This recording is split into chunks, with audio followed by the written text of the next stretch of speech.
Maharashtra TV news, आवाज सर्वसामान्यांचा। बापूराव पाटील डोंबेकर यांची मुलाखत घेण्यासाठी वंदे महाराष्ट्र टीव्ही न्यूज प्रतिनिधी प्रमोद वैष्णव चाळीसगाव मी आलेलो आहे। यांची प्रतिक्रिया आपण जाणून घेतात। आदर्श शेतकरी यांची प्रतिक्रिया आपण जाणून घ्या।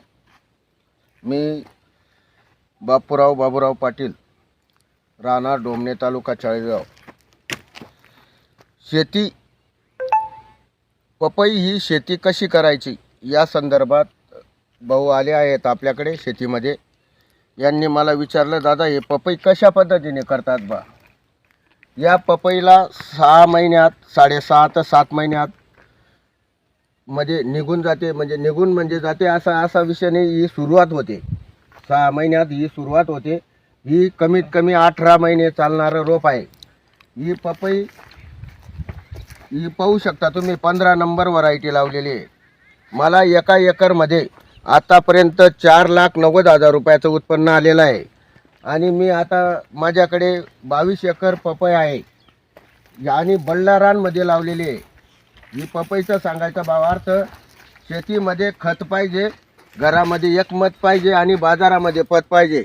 हे शेणखत प्रत्येक ट्रिपला मी दर 10 दिवसाला शेणखत 1 तगारी किंवा त्याच्यामध्ये सुपर फॉस्फेट असेल, सुपर मिजूक असेल, अशा वेगवेगळ्या खताने प्रत्येक झाडाला देतो।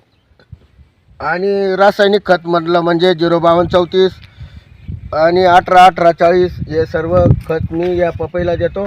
त्याच्यामुळे मला चांगले उत्पन्न आणि चांगली क्वालिटी मिळते।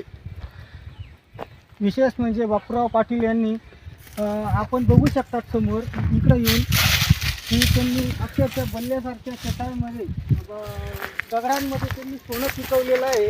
आणि नुसतं सोनं पिकवायचं काम नाही केलेलं आहे त्यांनी, तर गावासाठी त्यांनी मशानभूमी, गेट वगैरे आणि सतत काही कार्य असतात त्यांना मदतभार असे लावतात त्यांच्या वतीने।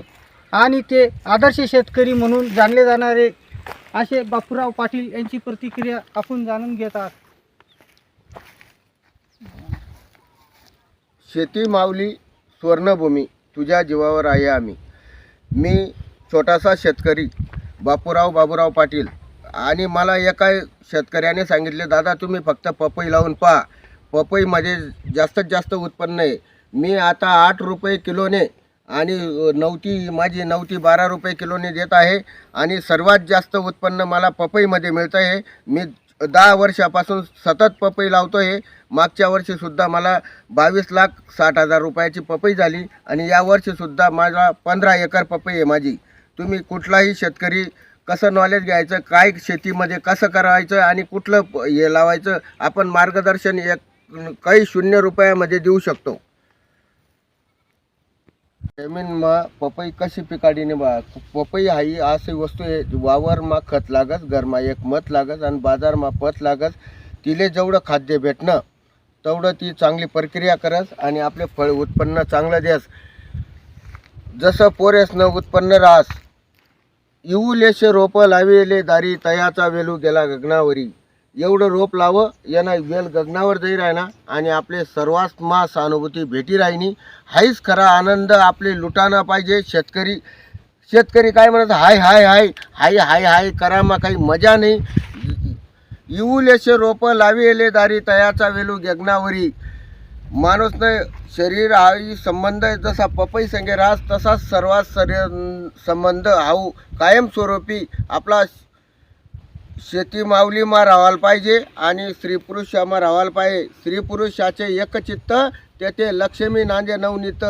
मीच विनोदी हात जोडूनी, वाट वाकडी धरू नको, पीठ फुकटनं गिळू नको, कोणी जनावर जळू नको। माणूस म्हणजे पशु नशे, हे ज्यांच्या हृदयात ठसे, तोच नर नाशे।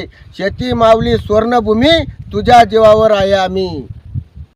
वंदे महाराष्ट्र टीव्ही न्यूज, आवाज सर्वसामान्यांचा। अशाच नवनवीन बातम्या पाहण्यासाठी आमच्या चॅनलला सबस्क्राईब करा, बेल आयकॉनला क्लिक करा।